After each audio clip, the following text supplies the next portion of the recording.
सो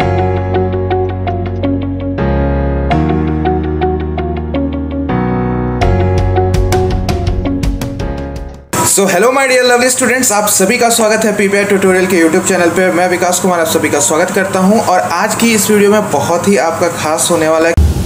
जो भी बच्चे हमारे फ्री पेड कोर्स से जुड़ना चाहते हैं तो स्क्रीन पे दिए हुए व्हाट्सएप नंबर पे हमें फ्री लिख कर मैसेज कीजिए, फिर आपको सारी डिटेल्स व्हाट्सएप पर दे दी जाएंगी और ये आपका एग्जामिनेशन तक के लिए वैलिड है, फ्री ऑफ कॉस्ट सभी के लिए। जो भी स्टूडेंट इच्छुक है अपनी तैयारी को और बेहतरीन करना चाहते हैं हमारे फ्री पेड कोर्स से, तो हमें व्हाट्सएप पर मैसेज कीजिए। सिर्फ व्हाट्सएप पर मैसेज करना है, आपको कॉल नहीं करना है। क्लासेस के बारे में आपको टाइम शेड्यूल और कौन सा सब्जेक्ट किस दिन होगा उसके लिए आपको टेलीग्राम चैनल ज्वाइन करना होगा। टेलीग्राम चैनल का नेम है पीपीआई ट्यूटोरियल, स्क्रीन पे भी देख सकते हो, नहीं तो डिस्क्रिप्शन बॉक्स में लिंक है, उसको भी क्लिक करके आप जा सकते हो। जस्ट आपको पीपीआई ट्यूटोरियल सर्च करना होगा टेलीग्राम चैनल पे। वहाँ पर आपको फ्री ऑफ कॉस्ट सारा आपको क्लास का पीडीएफ, टाइम शेड्यूल और सही टाइम पे आने पर आपका टेस्ट भी कंडक्ट कराया जाएगा। आज की क्लास में हम लोग वीवीआई क्वेश्चंस करेंगे for paramedical and paramedical matric Bihar के लिए, और अच्छे से हम लोग पूरा डिटेल में करेंगे विथ एक्स्ट्रा डिटेल। अलग से एक और जानकारी, जो भी बच्चे थ्योरी क्लासेस करना चाहते हैं यानी बेसिक से सारे सब्जेक्ट्स को हाई तक पढ़ना चाहते हैं तो आप हमारे पेड कोर्स को भी ज्वाइन कर सकते हो, जहां पर आपको सारे शिक्षक देख सकते हो पैरामेडिकल क्वालिफाइड है, तो सारे एक्सपीरियंस टीचर जो भी आपके पैरामेडिकल क्वालिफाइड कर चुके उनके द्वारा आपको पढ़ाया जाएगा। और कोर्स का फी आप देख सकते हो अभी बहुत ही कम है, ये जल्दी इंक्रीज कर दिया जाएगा। तो आप अगर इंटरेस्टेड हैं क्लास के बाद तो आप व्हाट्सएप नंबर पे हमें व्हाट्सएप कीजिएगा, आपको फर्दर सारा डिटेल्स दे दिया जाएगा। तो चलिए समय न लगाते हैं, आज की क्लास को शुरू करते हैं।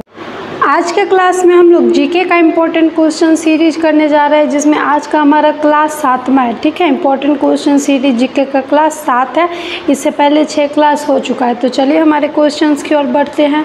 तो आज की क्लास में पहला क्वेश्चन आप लोगों से पूछा जा रहा है कि किस वर्ष वाटसन और क्रिक ने डीएनए संरचना की खोज की। ठीक है, आपको बताना है कि किस वर्ष जो है वाटसन और क्रिक ने डीएनए की संरचना की खोज की थी। ठीक है, ऑप्शन ए में दिया है 1935, ऑप्शन नंबर बी में दिया 1953, ऑप्शन नंबर सी में दिया 1957 और ऑप्शन नंबर डी में दिया 1975। तो चलिए जल्दी से सभी बच्चे लाइव चैट में इसका आंसर दीजिए कि किस वर्ष वाटसन और क्रिक ने डीएनए की संरचना की खोज की थी। तो वेरी गुड, जिन भी बच्चों का आंसर ऑप्शन बी आ रहा है उन सभी बच्चों का आंसर राइट है। 1953 में जो है वाटसन और क्रिक ने डीएनए की संरचना की खोज की थी। ठीक है, तो चलिए हमारे नेक्स्ट क्वेश्चन की ओर बढ़ते हैं। तो नेक्स्ट क्वेश्चन यहाँ पे आप सभी बच्चों से पूछा जा रहा है कि भारत में सबसे लंबा प्लेटफॉर्म कहाँ है। ठीक है, आपको बताना है कि भारत में सबसे लंबा प्लेटफॉर्म कहाँ है। ऑप्शन नंबर ए में दिया है नई दिल्ली, बी में दिया है पटना, सी में दिया है गोरखपुर और ऑप्शन नंबर डी में दिया है पुणे। तो चलिए सभी बच्चे जल्दी से इसका लाइव चैट में आंसर दीजिए कि भारत में जो है सबसे लंबा रेलवे प्लेटफॉर्म कहाँ है। वेरी गुड, तो जिन भी बच्चों का आंसर ऑप्शन नंबर सी आ रहा है उनका राइट आंसर है भारत में सबसे लंबा रेलवे प्लेटफॉर्म कहाँ है, तो गोरखपुर में है। ठीक है, कहाँ है, गोरखपुर में है। ठीक है, अगर पूछा जाए कि केरल में स्थित कोलम रेलवे स्टेशन प्लेटफॉर्म का कितना स्थान है भारत में, तो दूसरा, और तीसरा स्थान पे कौन है, तो खड़गपुर रेलवे स्टेशन। ठीक है, सबसे लंबा तीसरा स्थान पे कौन सा है, रेलवे जो है खड़गपुर रेलवे स्टेशन। ठीक है, तो चलिए हमारे नेक्स्ट क्वेश्चन की ओर बढ़ते हैं। तो नेक्स्ट क्वेश्चन में यहाँ पे आप सभी बच्चों से पूछा जा रहा है कि इजराइल की मुद्रा क्या है। ऑप्शन नंबर ए में दिया है यूरो, बी में दिया है शेकेल, सी में दिया है क्रोन और ऑप्शन नंबर डी में दिया है पेसो। तो चलिए सभी बच्चे जल्दी से इसका लाइव चैट में आंसर दीजिए कि इजराइल की जो मुद्रा है वो क्या है। ठीक है, तो चलिए सभी बच्चे जल्दी से इसका लाइव चैट में आंसर दीजिए। ठीक है, तो इसका राइट आंसर हो जाएगा हमारा option number B shekel. Israel की मुद्रा क्या है, शेकेल। अब बात करें यूरो, तो ये यूरोपियन यूनियन की, ठीक है, यूरोपियन यूनियन के देशों की संयुक्त मुद्रा है यूरो। ठीक है, यूरोपियन यूनियन की संयुक्त मुद्रा है यूरो। बात करें क्रोन, तो ये डेनमार्क की मुद्रा है। कहाँ की है, डेनमार्क की। और बात करें पेसो, तो पेसो फिलीपींस की है। ठीक है, फिलीपींस की है, फिलीपींस की है। ठीक है, तो चलिए हमारे नेक्स्ट क्वेश्चन की ओर बढ़ते हैं।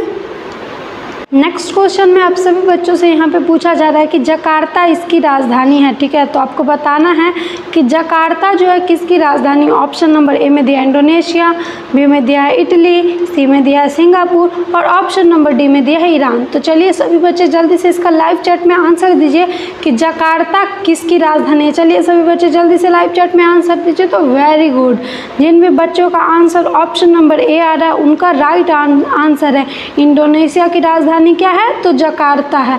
आप बात करें इटली, तो इटली की राजधानी क्या है, रोम है। क्या है इटली की राजधानी, इटली की राजधानी रोम है। ठीक है, सिंगापुर, तो सिंगापुर की राजधानी क्या है, तो सिंगापुर की राजधानी सिंगापुर ही है। ठीक है, सिंगापुर की राजधानी सिंगापुर ही है। बात करें ईरान, तो ईरान की राजधानी तेहरान है। ठीक है, ईरान की राजधानी तेहरान है। तो चलिए हमारे नेक्स्ट क्वेश्चन की ओर बढ़ते हैं।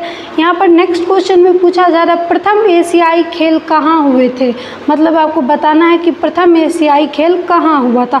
ऑप्शन नंबर ए में दिया है नई दिल्ली, ऑप्शन नंबर बी में दिया है हैदराबाद, सी में दिया है जयपुर और ऑप्शन नंबर डी में दिया है लखनऊ। तो चलिए सभी बच्चे जल्दी से इसका लाइव चैट में आंसर दीजिए कि प्रथम एशियाई खेल कहाँ आयोजित हुआ था।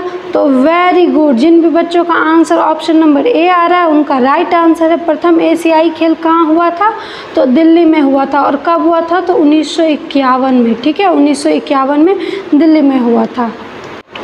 तो चलिए हमारे नेक्स्ट क्वेश्चन की ओर बढ़ते हैं। तो नेक्स्ट क्वेश्चन यहाँ पे पूछा जा रहा है कि अमर्त्य सेन को नोबेल पुरस्कार इस क्षेत्र के लिए दिया गया। ठीक है, आपको बताना है कि अमर्त्य सेन को नोबेल पुरस्कार किस क्षेत्र के लिए दिया गया था। ऑप्शन ए में दिया है शांति, बी में दिया भौतिक शास्त्र, सी में दिया अर्थशास्त्र और ऑप्शन नंबर डी में दिया है चिकित्सा शास्त्र। तो चलिए सभी बच्चे जल्दी से इसका लाइव चैट में आंसर दीजिए कि अमर्त्य सेन को नोबेल पुरस्कार इस क्षेत्र के लिए दिया गया। वेरी गुड, तो जिन भी बच्चों का आंसर ऑप्शन नंबर सी आ रहा है ना उनका राइट आंसर है। तो अमर्त्य सेन को किस क्षेत्र में नोबेल पुरस्कार दिया गया था, तो अर्थशास्त्र के क्षेत्र में। और कब दिया गया था, तो 1998 ईस्वी में अमर्त्य सेन को अर्थशास्त्र के क्षेत्र में नोबेल पुरस्कार दिया गया था। ठीक है, तो चलिए हमारे नेक्स्ट क्वेश्चन की ओर बढ़ते हैं। नेक्स्ट क्वेश्चन यहाँ पर आप सभी बच्चों से पूछा जा रहा है कि रेशम का उत्पादन करने वाला प्रथम देश था। मतलब है कि रेशम का जो उत्पादन करने वाला पहला देश कौन सा था। ऑप्शन ए में दिया है भारत, बी में दिया है चीन, सी में दिया है इंग्लैंड और ऑप्शन नंबर डी में दिया है जापान। तो चलिए सभी बच्चे जल्दी से इसका लाइव चैट में आंसर दीजिए कि रेशम का उत्पादन करने वाला प्रथम देश कौन था। चलिए सभी को जल्दी से लाइव चैट में आंसर दीजिए। तो वेरी गुड, जिन भी बच्चों का आंसर ऑप्शन नंबर बी आ रहा है उनका राइट आंसर है रेशम का उत्पादन करने वाला प्रथम देश कौन सा था, तो हमारा चीन था। ठीक है, तो ये क्वेश्चन सभी को समझ में आ गया। चलिए हमारे नेक्स्ट क्वेश्चन की ओर बढ़ते हैं। नेक्स्ट क्वेश्चन यहाँ पर आप सभी बच्चों से पूछा जा रहा है कि गोदान किसने लिखी थी। आपको बताना है कि गोदान पुस्तक जो है किसने लिखी थी। ऑप्शन नंबर ए में दिया है प्रेमचंद, बी में दिया है विनोबा भावे, सी में दिया है निराला और ऑप्शन नंबर डी में दिया है विष्णु प्रभाकर। तो चलिए सभी बच्चे जल्दी से इसका लाइव चैट में आंसर दीजिए कि गोदान किसने लिखी थी। तो वेरी गुड, यहाँ पर जिन भी बच्चों का आंसर ऑप्शन ए आ रहा है उनका राइट आंसर है हमारा मुंशी प्रेमचंद्र जी ने गोदान को लिखा था। और मुंशी प्रेमचंद जी को क्या बोला जाता है, तो हिंदी साहित्य में कथा के सम्राट के नाम से भी इनको जाना जाता है। ठीक है, तो चलिए हमारे नेक्स्ट क्वेश्चन की ओर बढ़ते हैं। तो नेक्स्ट क्वेश्चन यहाँ पे पूछा जा रहा है माई ट्रूथ किसने लिखी थी। ठीक है, आपको बताना है कि माई ट्रूथ किसने लिखी। ऑप्शन नंबर ए में दिया मोरारजी देसाई, बी में दिया इंदिरा गांधी, सी में दिया नेहरू जी और ऑप्शन नंबर डी में महात्मा गांधी। तो चलिए सभी बच्चे जल्दी से इसका लाइव चैट में आंसर दीजिए कि माई ट्रूथ पुस्तक किसने लिखी थी। वेरी गुड, तो जिन भी बच्चों का आंसर ऑप्शन नंबर बी आ रहा है ना उनका राइट आंसर है माई ट्रूथ पुस्तक किसने लिखी थी, तो इंदिरा गांधी जी ने लिखी थी।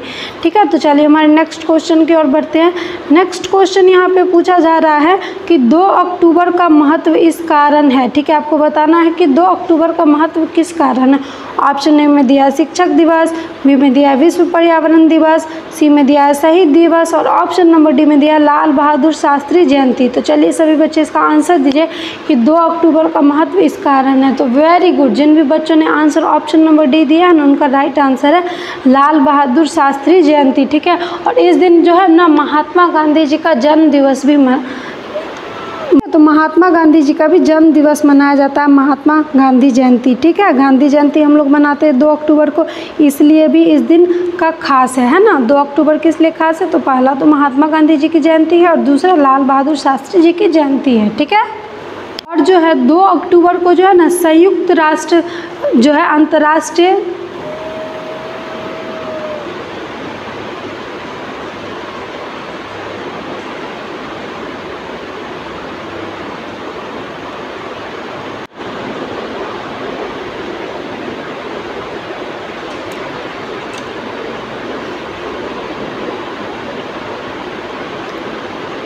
तो नेक्स्ट क्वेश्चन यहाँ पर आप सभी बच्चों से पूछा जा रहा है क्वेश्चन नंबर 10 में कि 2 अक्टूबर का महत्व इस कारण है। ठीक है, आपको बताना है कि 2 अक्टूबर का महत्व किस कारण है।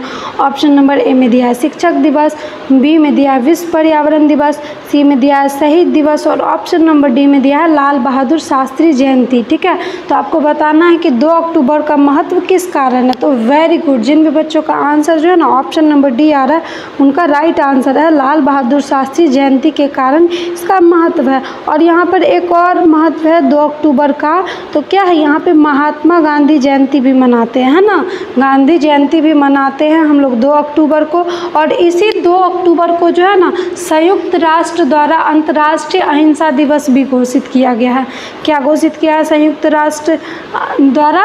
अंतर्राष्ट्रीय अहिंसा दिवस। ठीक है, अंतर्राष्ट्रीय अहिंसा दिवस 2 अक्टूबर के को ही घोषित किया गया है। ठीक है, तो चलिए हमारे नेक्स्ट क्वेश्चन की ओर बढ़ते हैं। तो यहाँ पर नेक्स्ट क्वेश्चन पूछा जा रहा है प्रवासी भारतीय दिवस इस तारीख को मनाया जाता है। ठीक है, आपको बताना है कि प्रवासी भारतीय दिवस किस तारीख को मनाया जाता है। ऑप्शन नंबर ए में दिया 9 जनवरी, बी में दिया 10 फरवरी, सी में दिया है 8 मार्च और ऑप्शन नंबर डी में दिया है 1 अप्रैल। तो चलिए सभी बच्चे इसका लाइव चैट में आंसर दीजिए कि प्रवासी भारतीय दिवस किस तारीख को मनाया जाता है। वेरी गुड, तो जिन भी बच्चों ने आंसर ऑप्शन नंबर ए दिया है ना उनका राइट आंसर है 9 जनवरी को जो है ना प्रवासी भारतीय दिवस मनाया जाता है। क्यों मनाया जाता है? क्योंकि 9 जनवरी 1915 को गांधी जी दक्षिण अफ्रीका से लौटे थे भारत, तो 2003 से, ठीक है, इसी स्मृति में 2003 से 9 जनवरी को क्या मनाया जा रहा है? तो हमारा प्रवासी भारतीय दिवस। ठीक है, तो यहाँ तक सभी को क्लियर है। तो चलिए हमारे नेक्स्ट क्वेश्चन की ओर बढ़ते हैं। नेक्स्ट क्वेश्चन यहाँ पे पूछा जा रहा है कि भारत में अंतरिक्ष कार्यक्रम का प्रारंभ कब हुआ। ठीक है, आपको बताना है कि भारत में अंतरिक्ष कार्यक्रम का प्रारंभ कब हुआ। ऑप्शन नंबर ए में दिया 1962, बी में दिया 1972, सी में दिया 1982 और ऑप्शन नंबर डी में दिया 2000 ईस्वी। तो चलिए सभी बच्चे इसका आंसर दीजिए कि भारत में अंतरिक्ष कार्यक्रम का प्रारंभ कब हुआ था। चलिए सभी बच्चे जल्दी से इसका लाइव चैट में आंसर दीजिए। तो वेरी गुड, जिन भी बच्चों का आंसर ऑप्शन नंबर ए है उनका राइट आंसर 1962 में भारत में अंतरिक्ष कार्यक्रम प्रारंभ हुआ था। ठीक है, तो किसके अध्यक्षता में? तो महान अंतरिक्ष विज्ञानी साराभाई, ठीक है, डॉक्टर विक्रम साराभाई की अध्यक्षता में 1962 में अंतरिक्ष कार्यक्रम प्रारंभ हुआ था। ठीक है, तो चलिए हमारे नेक्स्ट क्वेश्चन नंबर 13 की ओर बढ़ते हैं। यहाँ पर पूछा जा रहा है कि राष्ट्र कैलेंडर प्रारंभ होता है। ठीक है, आपको बताना है कि राष्ट्र कैलेंडर कब प्रारंभ होता है। ऑप्शन नंबर ए में दिया 1 चैत्र, बी में दिया 1 वैशाख से, सी में दिया 1 आषाढ़ से और ऑप्शन नंबर डी में दिया 1 माघ से। तो चलिए सभी बच्चे बताइए कि राष्ट्र कैलेंडर कब प्रारंभ होता है। वेरी गुड, तो जिन भी बच्चों का आंसर ऑप्शन नंबर ए है कि 1 चैत्र, उनका राइट आंसर है। तो राष्ट्र कैलेंडर जो है हमारा वो शक संबंध पर आधारित है। ठीक है, हमारा राष्ट्र कैलेंडर शक संबंध पर आधारित है और जो इसका प्रारंभ है, ठीक है, प्रारंभ क्या होता है? चैत से होता है। ठीक है, पहला महीना चैत से शुरू होता है। ठीक है, और अंतिम माह कौन सा होता है? तो फाल्गुन होता है। ठीक है, अंतिम माह कौन सा होता है? तो फाल्गुन होता है। ठीक है, चलिए हमारे नेक्स्ट क्वेश्चन की ओर बढ़ते हैं। तो अगला क्वेश्चन में यहाँ पे पूछा जा रहा है विश्व की सबसे लंबी नदी कौन सी है। ठीक है, आपको बताना है कि विश्व की सबसे लंबी नदी कौन सी है। ऑप्शन नंबर ए में दिया गंगा, बी में दिया मिसूरी, सी में दिया अमेजन और ऑप्शन नंबर डी में दिया है नील। तो चलिए सभी बच्चे इसका आंसर दीजिए लाइव चैट में कि विश्व की सबसे लंबी नदी कौन सी है। वेरी गुड, तो जिन भी बच्चों ने आंसर ऑप्शन डी दिया है उनका राइट आंसर है विश्व की सबसे लंबी नदी कौन सी है? तो नील नदी है। ठीक है, तो सभी को यहाँ तक क्लियर है। तो चलिए हमारे नेक्स्ट क्वेश्चन की ओर बढ़ते हैं। नेक्स्ट क्वेश्चन में यहाँ पर आप सभी बच्चों से पूछा जा रहा है कि काली क्रांति का संबंध इससे है। ठीक है, आपको बताना है कि काली क्रांति का संबंध किससे है। ऑप्शन नंबर ए में दिया है अंडे, बी में दिया है पेट्रोलियम उत्पादन, सी में दिया है उर्वरक और ऑप्शन नंबर डी में दिया है मछली उत्पादन। तो चलिए सभी बच्चे इसका जल्दी से लाइव चैट में आंसर दीजिए कि काली क्रांति का संबंध इससे है। चलिए सभी बच्चे जल्दी से लाइव चैट में आंसर दीजिए। तो वेरी गुड, जिन भी बच्चों ने आंसर ऑप्शन बी दिया है उनका राइट आंसर है पेट्रोलियम उत्पादन। ठीक है, काली क्रांति का संबंध किससे है, तो हमारा पेट्रोलियम उत्पादन से। ठीक है, चलिए हमारे नेक्स्ट क्वेश्चन की ओर बढ़ते हैं। तो यहाँ पर नेक्स्ट क्वेश्चन पूछा जा रहा है, यह न्यूनतम साक्षरता वाले 4 राज्यों में से एक है। आपको बताना है कि कौन सा जो है न्यूनतम साक्षरता वाले 4 राज्यों में से एक नहीं है। ठीक है, ऑप्शन ए में दिया है बिहार, बी में दिया है राजस्थान, सी में दिया है झारखंड और ऑप्शन नंबर डी में दिया है मिजोरम। तो चलिए बच्चे सभी बताइए इसका आंसर लाइव चैट में कि कौन सा जो है न्यूनतम साक्षरता वाले राज्यों में से नहीं है। तो वेरी गुड, जिन भी बच्चों ने आंसर ऑप्शन नंबर डी दिया है उनका राइट आंसर है मिजोरम जो है हमारा न्यूनतम साक्षरता वाले राज्यों में से नहीं है। ठीक है, मिजोरम की साक्षरता दर कितनी है, तो मिजोरम की हमारे 91.3%। ठीक है, 91.3% साक्षरता दर है। बात करें बिहार, झारखंड, राजस्थान, तो ये सभी जो है साक्षरता न्यूनतम साक्षरता दर वाले राज्य में आते हैं। ये 3 हुआ और एक चौथा अरुणाचल प्रदेश। ठीक है, अरुणाचल प्रदेश जिसमें सबसे कम साक्षरता दर किसका है, तो हमारे बिहार का है। ठीक है, चलिए नेक्स्ट क्वेश्चन की ओर बढ़ते। तो यहाँ पे नेक्स्ट क्वेश्चन पूछा जा रहा है कि सबसे लंबा समुद्र तट इस शहर में है। ठीक है, आपको बताना है कि सबसे लंबा समुद्र तट किस शहर में है। ऑप्शन नंबर ए में दिया है चेन्नई, बी में दिया है मुंबई, सी में दिया है त्रिवेंद्रम और ऑप्शन नंबर डी में दिया है कोलकाता। तो चलिए सभी बच्चे इसका आंसर दीजिए कि सबसे लंबा समुद्र तट किस शहर में है। तो वेरी गुड, इसका राइट आंसर क्या हो जाएगा हमारा ऑप्शन नंबर ए, चेन्नई में जो है चेन्नई शहर में सबसे लंबा समुद्र तट है। तो चेन्नई में कौन सा समुद्र, तो मरीना समुद्र तट। ठीक है, मरीना समुद्र तट। ठीक है, मरीना समुद्र तट जो है चेन्नई में स्थित भारत का सबसे लंबा समुद्र तट है। तो यहाँ तक सभी को क्लियर है। तो चलिए हमारे नेक्स्ट क्वेश्चन की ओर बढ़ते हैं। नेक्स्ट क्वेश्चन यहाँ पर आप सभी बच्चों से पूछा जा रहा है कि वीर सावरकर, ठीक है, वीर सावरकर अंतर्राष्ट्रीय हवाई अड्डा कहाँ पर है। ठीक है, आपको बताना है कि वीर सावरकर अंतर्राष्ट्रीय हवाई अड्डा यहाँ पर है, मतलब कहाँ पर है इन चारों जगहों में से। ऑप्शन नंबर ए में दिया है गोवा, सी में दिया है पुणे, बी में दिया है पोर्ट ब्लेयर और ऑप्शन नंबर डी में भी दिया है पुणे। तो चलिए सभी बच्चे जल्दी से इसका लाइव चैट में आंसर दीजिए कि वीर सावरकर अंतर्राष्ट्रीय हवाई अड्डा कहाँ पर है। तो वेरी गुड, जिन भी बच्चों का आंसर ऑप्शन नंबर बी है उनका राइट आंसर है वीर सावरकर अंतर्राष्ट्रीय हवाई अड्डा कहाँ है, तो पोर्ट ब्लेयर में। ठीक है, और ये पोर्ट ब्लेयर किसकी राजधानी है, तो अंडमान निकोबार द्वीप समूह की। ठीक है, अंडमान निकोबार द्वीप समूह की राजधानी है हमारा पोर्ट ब्लेयर। ठीक है, तो चलिए हमारे नेक्स्ट क्वेश्चन की ओर बढ़ते हैं। तो नेक्स्ट क्वेश्चन नंबर 19 में पूछा जा रहा है किस मुगल राजा को पराजय के पश्चात ईरान में पनाह लेनी पड़ी। ठीक है, आपको बताना है कि कौन सा मुगल राजा था जिसको पराजय के पश्चात ईरान में पनाह लेनी पड़ी थी। ऑप्शन नंबर ए में दिया है बाबर, बी में दिया हुमायूं, सी में दिया बहादुर शाह और ऑप्शन नंबर डी में दिया अकबर। तो चलिए सभी बच्चे इसका आंसर दीजिए कि किस मुगल राजा को पराजय के पश्चात ईरान में पनाह लेनी पड़ी थी। ठीक है, तो इसका राइट आंसर हो जाएगा हमारा ऑप्शन नंबर बी हुमायूं। ठीक है, हुमायूं को ईरान में शरण लेनी पड़ी थी, पनाह लेनी पड़ी थी। कब, तो शेरशाह से पराजित होने के बाद। ठीक है, शेरशाह से पराजित होने के बाद हुमायूं को ईरान में पनाह लेनी पड़ी थी। चलिए, तो आज का हमारा लास्ट क्वेश्चन है क्वेश्चन नंबर 20। यहाँ पे आप सभी बच्चों से पूछा जा रहा है कि यह अर्थशास्त्र के लिए नोबेल पुरस्कार पाने वाले प्रथम व्यक्ति थे। ठीक है, आपको बताना है कि इनमें से कौन से जो है अर्थशास्त्र के लिए प्रथम नोबेल पुरस्कार पाने वाले व्यक्ति थे। ऑप्शन नंबर ए में दिया है सैमुअलसन, बी में दिया है कुजनेट्स, सी में दिया फ्रिस और ऑप्शन नंबर डी में दिया है मिर्डाल। तो चलिए सभी बच्चे इसका लाइव चैट में आंसर दीजिए। तो वेरी गुड, जिन भी बच्चों ने आंसर ऑप्शन सी दिया है उनका राइट आंसर है फ्रिस। तो इनका पूरा नाम क्या है, रैगनर फ्रिस। ठीक है, रैगनर फ्रिस, इन्हीं को जो है अर्थशास्त्र के लिए पहला नोबेल पुरस्कार मिला था। कब मिला था, तो 1969 में। ठीक है, 1969 में। तो आज की क्लास में बस इतना ही। हम लोग फिर मिलेंगे नेक्स्ट क्लास में इसी तरह के इम्पोर्टेंट क्वेश्चन के साथ। तो आप लोग को अगर क्लास अच्छी लगी है तो क्लास को लाइक कर दीजिए और कमेंट सेक्शन में अपना फीडबैक दीजिए। और अभी तक अगर चैनल को सब्सक्राइब नहीं किए हैं तो चैनल को सब्सक्राइब कर लीजिए और बेल आइकन को प्रेस कर दीजिए ताकि सारे नए वीडियो के नोटिफिकेशन आपको सबसे पहले मिले।